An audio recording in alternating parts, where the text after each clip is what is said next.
Headlines of VTV News. Prime Minister urges stronger determination to achieve 6.5% growth target in 2024.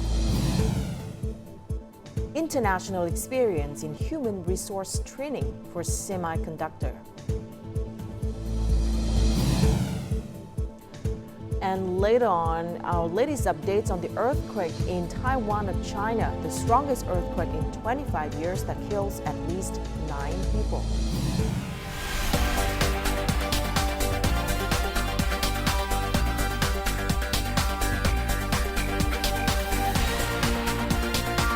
Broadcasting from Hanoi, the capital of Vietnam, VTV News starts right now. Hello and welcome to VTV News, coming live to you from Hanoi. You're with me, Lina Fatman. Here's the top news of the hour. Prime Minister Phạm Minh Chính chaired a government online meeting on Wednesday with 63 localities to evaluate the socio-economic performance in March and the first quarter, as well as set out tasks for April and the second quarter. At the meeting, he requested stronger determination from ministries, sectors, and localities to achieve the growth target of 6.5% this year. At the meeting, Prime Minister Phạm Minh Chính pointed out remaining limitations and challenges. The Prime Minister emphasized many viewpoints in economic directions and management, and key tasks and solutions, especially the spirit of 5 determinations, 5 insurings, and 5 thrusts. 5 determinations include the determination to overcome any challenges, the determination to not say no to difficulties, the determination to protect officials who dare to think and act for common benefits while preventing corruption and negativity, the determination to improve the business and investment environments, the determination to foster growth drivers, response to climate change, prevent diseases, and the determination to complete the 500 kV Circuit 3 power transmission line and Cam Lâm Vĩnh Hảo and Diễn Châu Bãi Vọt highway projects as schedules. He also stressed the need to ensure macroeconomic stability, major balances, and inflation control, provide enough credit for the economy, electricity, and gasoline for production and consumption, continue to reduce lending interest rates, stabilize forex and gold markets, strive to upgrade the stock market and enhance security and safety of financial, banking, and security systems.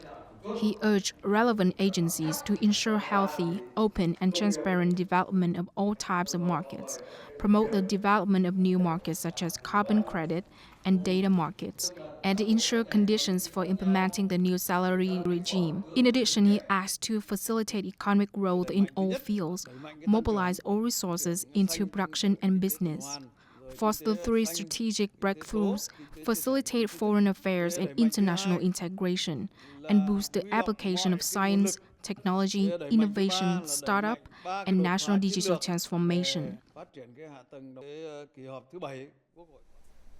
National Assembly Chairman Vương Đình Huệ chaired a working session between National Assembly leaders and the Ethnic Council Standing Committee, National Assembly committees, National Assembly office, and agencies under the National Assembly Standing Committee on Wednesday. The session focused on key tasks of the National Assembly's agencies in the coming time. The National Assembly chairman praised the committees and agencies of the National Assembly for their efforts, hard work, and acumen to complete the huge workload of the first quarter. Emphasizing the workload of April and the second quarter will be large, he requested committees and agencies to increase professionalism in handling work and strictly obey working regulations.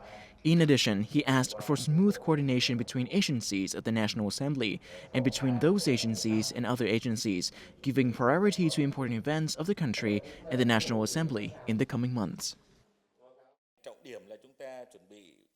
The priority is to prepare for the Party Central Committee's 9th meeting, the 7th session of the National Assembly, and the 32nd and 33rd meetings of the National Assembly Standing Committee.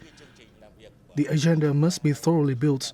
Committees must coordinate with government's agencies and relevant units to identify this agenda. Contents whose documents are already prepared should be discussed in April's meeting. Others should be put into May's agenda. Contents that will be submitted to the National Assembly's 7th session should be prioritized. Also at the meeting, the National Assembly chairman reviewed and commented on the work of each agency under the National Assembly and the National Assembly Standing Committee. Deputy Prime Minister Lê Minh Khái is leading a Vietnamese delegation to attend the 2024 Vietnam Executive Leadership Program or VELF at Harvard University in Boston from April the 1st to the 3rd. He emphasized that through 8 successful organizations, the VELF has become one of the reputable dialogue and policy consultation programs.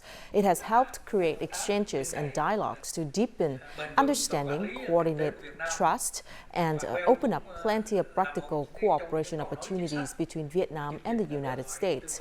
This year's VELP focused on discussing the prospects of the world economy, assessment of major transformation trends and impacts on Vietnam's economy. It promotes new growth drivers in Vietnam and solutions for Vietnam to overcome the middle income trap.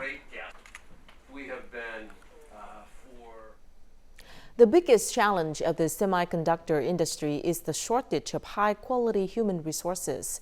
In Vietnam, human resources training for this sector only meets less than 20% of domestic demand. Other countries, including powerhouses in this industry, also face the same issue. What are their solutions, and how can Vietnam apply these experiences in the country? Let's learn more in the following story. As home to 7 of the world's top 10 semiconductor companies by market capitalization, the U.S. is lacking human resources in the semiconductor industry, mainly due to the decreasing number of engineering and technology graduates over the past 2 decades. However, teaching and training facilities here always have high quality. For example, if you look at like an engineer that's trained at UC Berkeley, my alma mater, right around the 2nd and 3rd year, they can start getting internship at Lam Research and build practical skills there, creating a simulated reality where the student can interact with machines, interact with the latest design, etc. I think that could probably solve these 2 challenges. Meanwhile, in Japan, the number of jobs for semiconductor engineers has increased 13-fold in the past decade. The country focuses on strengthening cooperation between the semiconductor sector, government, and academia. Japanese businesses are working with the government to train human resources in more fields. Vietnam is also implementing a number of training programs with the collaboration between universities and businesses. I think Vietnam's goal of training 50,000 engineers in this industry is feasible. In Europe, the European Chip Act aims to build a network of chips competence centers. The first 4 million euros have been funded to establish the European Chip Skills Academy located in Germany. In this specific industry of the semiconductors, Europe is very strong in R&D. One thing Vietnam can do is rely on the wealth of expertise foreign. On the long run, Vietnam must build an attractive environment for skilled workers to be willing to build their career in Vietnam. According to a report from consulting firm McKinsey, the semiconductor industry could reach a value of 1 trillion euros by 2030. Besides investment attraction, the competition to attract human resources between countries is also fierce. International experience is a useful reference for Vietnam in realizing the goal of training 50,000 semiconductor engineers by 2030. In the past few weeks, all eyes are on a series of notorious cyber attacks on key enterprises in securities, energy, telecommunications, and healthcare.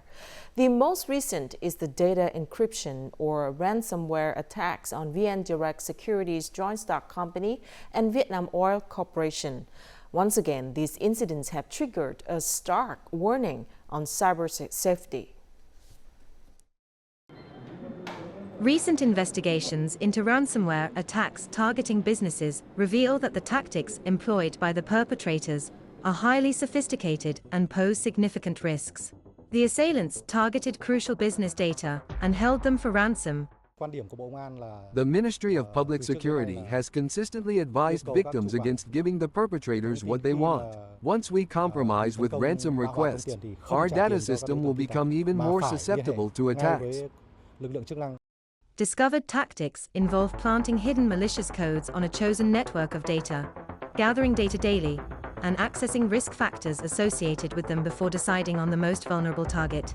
The more complex a structural organization is, the longer perpetrators will stay under the radar. All organizations and enterprises must review their security system and categorize their data based on order of security priority to enhance their disaster preparedness. According to Cybersecurity Ventures, in 2023, global cyber attacks in 2023 caused a damage of up to $8 trillion or a daily loss of nearly $22 billion worldwide. Despite this alarming trend, many organizations still lack the awareness to safeguard their data integrity. As a result, their accident response and management remain deficient. Cyber threats continue to evolve in complexity, underscoring the urgent need for enhanced cybersecurity measures. A typical burglar enters a residence and searches for highest worth items instead of seizing valuables right away. That's the same for cyber attacks. Once they get a hold of data, attackers will study it thoroughly before encrypting them and hold them for ransom. In Vietnam, the number of cyber attack incidents has surpassed 148,000. The number of security holes increased by 21% against the previous year. Officials anticipate a rise in sophisticated cyber attacks, particularly ransomware targeting crucial sectors, such as government agencies, economic institutions, and financial organizations. Consequently, it is imperative for agencies to evaluate their information systems to develop strategies for combating cyber threats. Coming up next, Vietnam Expo 2024 gets underway in Hanoi.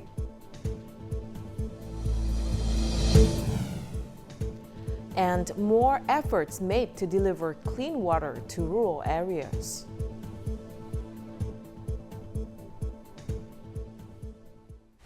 When it comes to business, it's crucial to choose a smart location with global impact. And Vietnam might just be the location for you. Connect worldwide to advanced logistics networks. Smart hub for technology and innovation. A dynamic business ecosystem. An environment with a competitive edge.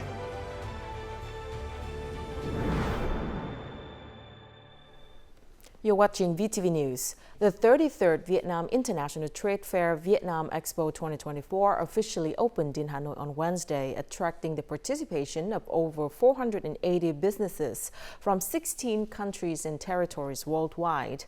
On display across 550 booths were a range of typical products related to electronics, machinery, digital technology, e-commerce, food, beverages, and the supporting industry. Apart from the One Commune, One Product or OCOP product booth, the Vietnam Export Zone drew the participation of nearly 50 companies from 23 cities and provinces across the country. Furthermore, the Invest in Vietnam Pavilion at the Expo has also provided useful market information and support to businesses as they seek to expand their markets. On Wednesday, the Vietnamese Ministry of Public Security delegation attended the Milipol Asia Pacific Tech ATT Summit 2024 in Singapore. This year's event attracted the participation of more than 350 companies from 31 countries, along with about 10,000 delegates who are officials in security, military experts, and the scientists. At the TechX conference, AI and its role in national security was a hot topic among experts. Besides the advantages, delegates are also concerned about the risks that AI presents. At the exhibition, the most advanced products in national security and defense were introduced, including products from Singapore, such as laser guns and software to support investigation of criminals. In Stoc Trang, the prolonged dry season coupled with saltwater intrusion into rivers and canals poses a threat of water scarcity to many households in remote regions. Local authorities in these vulnerable areas have initiated various measures with a strong commitment to ensuring adequate water supply. Zhang's family is one of the beneficiaries from this 2,300-meter pipeline project. Following years of anticipation, she now has access to clean water for daily needs through a centralized water distribution system. I'm very excited and happy. We all rushed to sign up for this project. We can't use river water anymore. It's filled with salt now. Certain communes in Sopchang province lack water pipelines. The Center of Clean Water and Rural Environmental Sanitation is currently overseeing 141 centralized water supply projects. In case of emergency, water will be supplied from one area to another. If the situation becomes grave, we will deploy water tankers to supply water free of charge. Sopchang province is directing its efforts towards extensive investments in new construction, upgrades and expansions of more than 30,000 meters of pipelines. Forecasts suggest that saltwater intrusion and drought are expected to persist until May. Collaborative efforts from the community are essential to promote water conservation practices during the dry season. On April the 2nd at Vietnam-Sweden Hospital, Quảng Ninh, there were nearly 120 doctors, nurses, and technicians, including 60 doctors from organ transplant centers of Vietnam, conducted multiple organ retrievals from a brain-dead donor. This is also the first time organ retrieval was performed at a provincial hospital. The organ donor was a citizen of Quảng Ninh province who suffered a severe brain injury after a traffic accident. Immediately after having the final diagnosis of brain death, the Vietnam-Sweden hospital urgently developed a plan for organ retrieval and compiled a list of patients receiving organ transplants from this donor.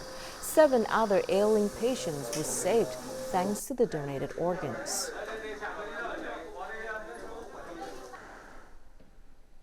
Localities have consistently focused on securing sustainable livelihoods for communities residing in buffer zones near forests.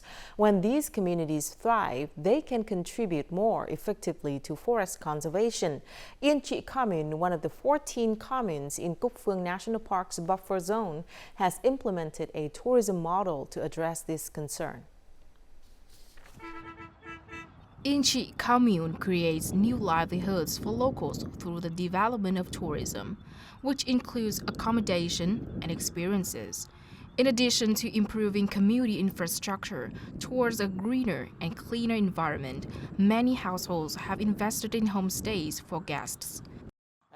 Around 8 kilometers of Cúc Phương National Park belong to the commune, and we have built roads.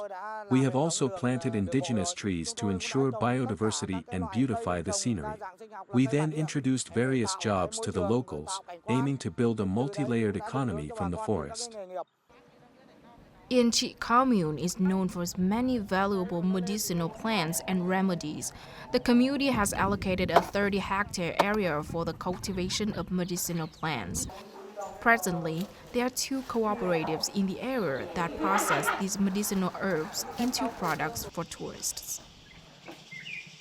We are focused on plants with high economic value and demand in the locality. Dozens of communes are located in the buffer zone of 6 national parks. Thus, ecotourism projects, including developing tours that connect the parks with culturally rich villages, have been proposed. These projects will serve as a foundation for improving the livelihoods of the local people. The project will be carried out in each region. It will focus on improving the livelihoods of the locals so that the people will be part of the forest protection force while reaping benefits from the forest ecotourism services. In fact, even when life is challenging, people often rely on the forest for their livelihood. As such, developing tourism in villages near forests will open new opportunities. This can increase the awareness of forest protection among those who directly benefit from it. The ethnic diversity in Mao District, Hoa Binh Province has fostered a culturally rich region with a distinct identity. This diversity is an invaluable asset in the development of local tourism. In recent years, the district has leveraged its natural landscapes and traditional cultural values to attract tourists, both domestically and internationally. Their aim is to establish tourism as a key economic sector. New crops are being cultivated in the fields of Nha Phon Commune, Mao District. The pleasant tapping sound of Keng Long surround the houses. Long refers to a trout used for pounding rice, while Keng Long signifies the pestle tapping on both sides of the trout. Since the end of 2023, the Thai people's Keng Long dance in Mao has been recognized as a national intangible cultural heritage. On occasions such as the New Year holiday and other festive occasions, women still perform Keng Long. In the past, women only worked on weekends. However, now that tourism has surged, women work more frequently. So it's very relaxing and calm here. So we love the idea, and we love that it's not a city, it's like small villages. You can go from one village to the other. So it's like, for the moment, we love it. Nha Phon Commune has implemented various strategies to increase people's awareness of preserving and promoting the Thai people's cultural heritage. Currently, the commune boasts 19 homestays and 2 resorts. Additionally, the commune has established 22 performance teams dedicated to preserving the ethnic group's traditional songs and dances. I hope to preserve this Thai song. My club has more than 30 members, including men and women of all ages. It's very effective. People are starting to learn how to sing, so I'm very happy. The Bone Village Temple in a Cheung Châu commune, cherished by the Thai people, was once at risk of deterioration and oblivion. However, due to the concerted efforts of the party, state and local authorities, the temple has been beautifully restored at its original location. Now it has become a place for people's religious activities. Every year on January 9th and 10th, a sacrificial festival is held. People's lives have improved significantly, both materially and spiritually, after restoring the nation's fine traditional culture and building new rural areas. The number of tourists visiting Mao grows annually. In 2023, the location was listed among the 10 friendliest places in Vietnam by the Traveler Review Award. This recognition partly demonstrates the effectiveness of Hoa Binh Province tourism approach. Coming up next in our world news, Taiwan of China witnessed strongest earthquake in 25 years that killed at least 9 people. And ASEAN may contribute 10% of world's GDP. At least 9 people were killed and more than 800 injured in Taiwan's biggest earthquake in 25 years on Wednesday. According to Taiwanese authorities, the quake measuring magnitude 7.2 first hit the eastern coast of Taiwan, China. Aftershocks could still be felt in Taipei, with more than 50 recorded. The powerful quake has damaged several buildings in Hualien, the city closest to the epicenter. Search and rescue efforts was quickly underway as emergency responders dug through the debris to find survivors. At least 77 people were reported to be trapped in tunnels and collapsed buildings. The authority of Taiwan, China will provide more updates on the situation as it unfolds.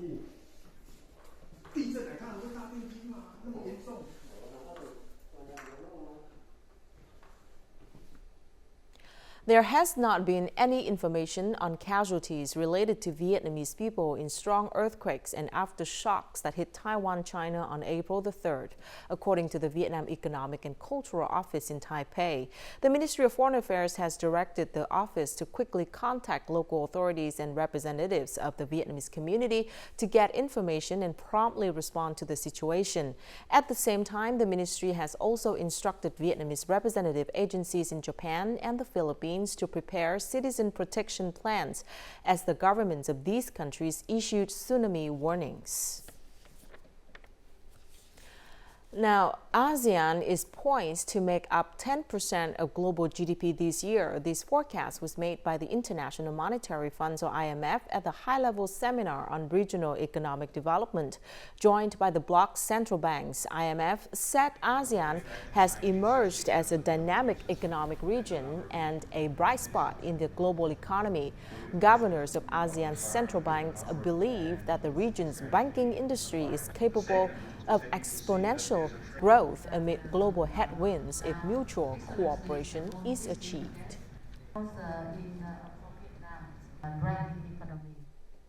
Russia has seen a significant jump in the number of people signing contracts to join the armed forces since last month's deadly attack on a concert hall near Moscow. According to the Russian Defense Ministry, more than 100,000 people have signed contracts with the military since the start of the year, including about 16,000 in the past 10 days alone. Most candidates were set to indicate the desire to join the army after the attack on March 22nd in the Moscow region. At least 144 people were killed in a mass shooting and fire at the Crocus City Hall concert venue in an attack that was claimed by the Islamic State militant group. Russia has said, however, that the attackers were linked to Ukraine, a claim Kyiv has repeatedly denied. The catastrophic bridge collapse that closed the port of Baltimore on March the 26th is causing some logistics disruptions. Local companies are concerned about the impact on the thousands of workers who load and unload cargo vessels and the fate of the disrupted trade of goods. More in the following story. Some industries are starting to feel the ripple effect of the collapsed Baltimore port. Farmers in states such as North Carolina, Kansas, and Iowa are expected to be among the hardest hit. Analysts highlight concerns, particularly for automakers such as BMW and Volkswagen, whose operations heavily depend on the Port of Baltimore. This could lead to temporary shortages, prompting consumers to postpone vehicle purchases. Furthermore, retailers like Home Depot, IKEA, and shipping giant FedEx may experience short-term effects. People losing their lives in this terrible accident and the tragedy. Hopefully we can locate these people, and my heart goes out to their families and everybody involved. The recent collapse of this bridge adds another hurdle for the currently struggling supply chain in Northeast America. The initial economic impact is going to be in the millions of dollars. But what the total ultimately is going to depend on how quickly we can get the sea lane back up and running. So if we think about in the coming weeks, boats can use other harbors. Little can be said about the reopening of the Baltimore port. Experts suggest that insured losses could fall within the range of $2 billion to $4 billion. Preliminary estimates for the reconstruction cost of the bridge, potentially covered by federal funding, hover around $600 million. And now let's take a look at the weather forecast.